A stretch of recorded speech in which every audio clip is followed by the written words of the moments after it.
La principal fuente para conocer qué pasó después del ascenso de Jesús es el libro Los Hechos de los Apóstoles, que en realidad debería llamarse Los Hechos del Espíritu, pues es él quien va a cobrar protagonismo. Aquí vemos cómo el Espíritu Santo hace su llegada, y es en este momento en el que se forma la mejor de las iglesias, la iglesia perfecta, así como nunca antes ha habido. Bueno, no en realidad. Por lo general solemos idealizar a esta iglesia, pero como siempre ha ocurrido y seguirá ocurriendo, no era perfecta. Para ver una muestra podemos ver lo que ocurrió con dos clases de judíos: los judíos locales de Jerusalén y los judíos helenistas que venían de afuera de Jerusalén. Estos judíos helenistas se consideraba que su cultura no era tan original como la de los judíos locales. Los helenistas se quejaron porque sus viudas no eran atendidas, y los apóstoles tomaron una decisión sabia: pusieron diáconos a la iglesia, y estos diáconos eran justamente judíos helenistas. Y esto era un signo de que algo nuevo estaba pasando. Ya no había más diferencias, sino que todos eran los mismos en Cristo. Y luego el libro de los Hechos nos sigue contando cómo los apóstoles van entendiendo el mensaje de que los judíos no eran los únicos que recibirían las buenas nuevas. Primero Pedro se ve impulsado por el Espíritu a bautizar a un romano. Luego vemos a Pablo y Bernabé yendo a predicar a los gentiles. Los apóstoles se dieron cuenta que este evangelio debía ser creído por todos en todos lados. Y esto era un gran cambio para los judíos: reconocer como pueblo a quienes no lo eran. Ahora el pueblo ya no sería un pueblo étnico, sino un pueblo de la fe. Y es por eso que vemos que el evangelio se empieza a expandir a través de todos estos caminos romanos, usando la lengua griega para mandarse cartas. Los apóstoles están conscientes de que están formando el cuerpo de Cristo, el templo de las piedras vivas, como decía Pedro. Y en primera instancia, el evangelio se expandió gracias a estos judíos helenistas saliendo de Jerusalén hacia sus sinagogas locales. Fue casi como prender pólvora hacia cada rincón del imperio. Y la iglesia no avanzó solamente por la predicación de Pablo. Pablo no era un supermisionero. El evangelio avanzó porque personas comunes y corrientes, comerciantes, esclavos, mercaderes, ellos iban predicando el mensaje del evangelio. Por ejemplo, tenemos el caso de Roma. Pablo les enviaba cartas, pero él ni siquiera había visitado Roma. Una iglesia ya había empezado ahí. Este evangelismo de tarea de uno a uno fue la principal estrategia evangelística de esta iglesia. Y es así que el libro de Hechos sigue avanzando, contándonos súper historias de todas las cosas que pasaron con los apóstoles. Y de pronto... ¿Eso es todo, amigos? El libro se acaba. Y parece ser que Lucas, quien escribió el libro de los Hechos, lo hizo a propósito, para contarnos de alguna manera que ese libro no estaba cerrado, que nosotros seguimos en el libro de los Hechos, porque una historia así de maravillosa no podía ser simplemente cerrada, sino con la frase: y regresó Jesús para rescatar a su pueblo.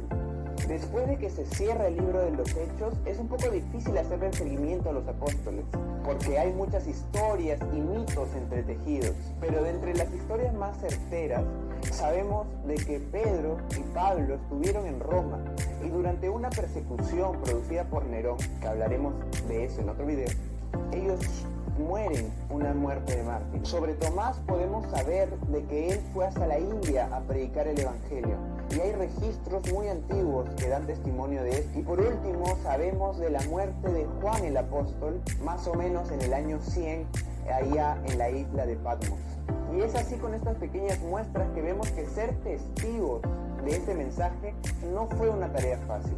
Ellos no se llevaron ningún beneficio, sino que más bien les costó la vida, porque ellos sabían que lo que estaban predicando era verdad. Pero con sus muertes no acaba todo, sino no habrían cristianos. Los apóstoles tuvieron sus propios discípulos. Fueron ellos los que se encargaron de continuar sus enseñanzas a las demás generaciones. Por ejemplo, podemos ver a Clemente de Roma, quien se dice que trabajó junto con Pablo. De él tenemos la carta de los Corintios. Y Clemente les enseña a no seguir en riñas, envidias y conflictos, sobre ser hospitalarios y practicar la caridad con los demás. Y esto como muestra de verdaderamente ser hijos de Dios. Y una enseñanza en particular que nos revela Clemente es cómo la iglesia oraba en estas épocas, algo conocido como la oración de los fieles. En esta oración se ve cómo la iglesia entendía su papel sacerdotal de intercesores por el mundo hacia Dios. Podemos ver un fragmento de lo que ellos oraban. Te rogamos, Señor, que seas nuestra ayuda y protección.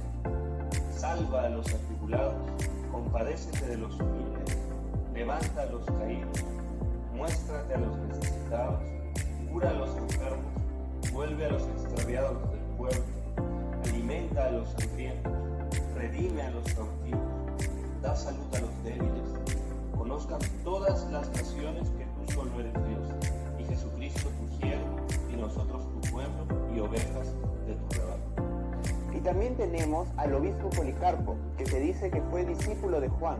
Él padeció valientemente un martirio porque sabía que él era un imitador de Cristo y un ejemplo para su congregación.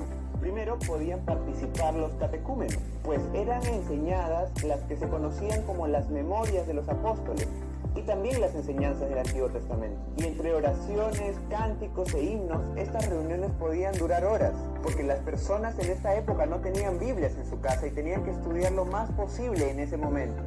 Y además se acostumbraba a hacer colectas entre los creyentes para darle luego a los más pobres. Y la segunda parte era la parte más importante, pero solo podían participar los bautizados, pues era participar de la mesa del Señor. Esta parte era tan importante que ocurría que en las grandes ciudades, donde tenía que haber más de una sola congregación, el pan que se partía en la iglesia donde estaba el obispo era llevado en partes a las otras congregaciones, porque era importante reconocerse todas ellas como un solo cuerpo. No sería todavía hasta la época de la Reforma donde la predicación tomaría un lugar central en las reuniones dominicales. Pero para participar de esto tenías que ser bautizado. ¿Cómo era el bautismo? Pues del bautismo era todo un evento, porque esto significaba de que tú eras hecho parte oficial del cuerpo de Cristo, eras miembro de la familia de salvación. Era épico. Para entender un poco el sentimiento que se vivía por los bautizos, tenemos estas palabras de Cirilo, obispo de Jerusalén, cuando se las decía a sus alumnos antes de bautizarse. Exhala, menor de la felicidad, puedes vivir en la fragada están ya en el siglo del palacio real. Ojalá sean también por el mismo rey. Ellos sabían que el agua no tenía poder en sí mismo, pero sabían que era algo importantísimo porque el mismo Jesús lo había establecido. Usualmente los bautizos se organizaban para celebrarse una vez al año, en la fiesta de la Pascua, o como lo conocemos hoy en día, en la Semana Santa. Y esta fiesta empezaba en realidad unos 40 días antes, en lo que se le conocía como la fiesta de la Cuaresma. Durante estos 40 días se practicaban diferentes ayunos y sacrificios personales para recordar esos 40 días que Jesús pasó en el desierto, o los 40 años que estuvo el pueblo en el desierto, antes de llegar a la tierra prometida. Y al final, cuando llegaba el gran día, la celebración era algo así. Primero, los hombres y mujeres por separado iban el domingo temprano, que era la hora que Jesús resucitó, hasta aguas donde ingresaban para ser bautizados, y una vez bautizados se les daban ropas blancas, en símbolo de haber sido hechos nuevas criaturas. Y luego eran ungidos como un símbolo, y luego todos iban juntos para que puedan participar por primera vez de la comunión. Cuando llegaban, a los nuevos se les daba agua para simbolizar que eran limpios por fuera y por dentro, y leche y miel como una señal de que estaban ingresando a la tierra prometida. Y si quieren saber más detalles de cómo la iglesia se manejaba o qué normas tenía, pueden buscarlo en el libro de la Didache. Este libro fue un libro de instrucción para la vida de los cristianos en esa época, que fue escrito muy temprano, casi junto con los escritos de los apóstoles. Y bueno, ¿y qué pasaba con las mujeres? En cuanto al rol de las mujeres, podemos decir de que ellas en Hechos vemos que profetizaban o predicaban y también enseñaban. Pero ya a finales del siglo II no se encuentra evidencia de algún liderazgo femenino. Un papel que se desarrolló mucho más fue el de las viudas. En un inicio solo se cuidaba de ellas, pero pronto se le empezó a dar ciertas responsabilidades de servicio dentro de la iglesia. Su servicio era tan prominente que incluso se habla de un sacerdote pagano condenando el ministerio de una de estas viudas.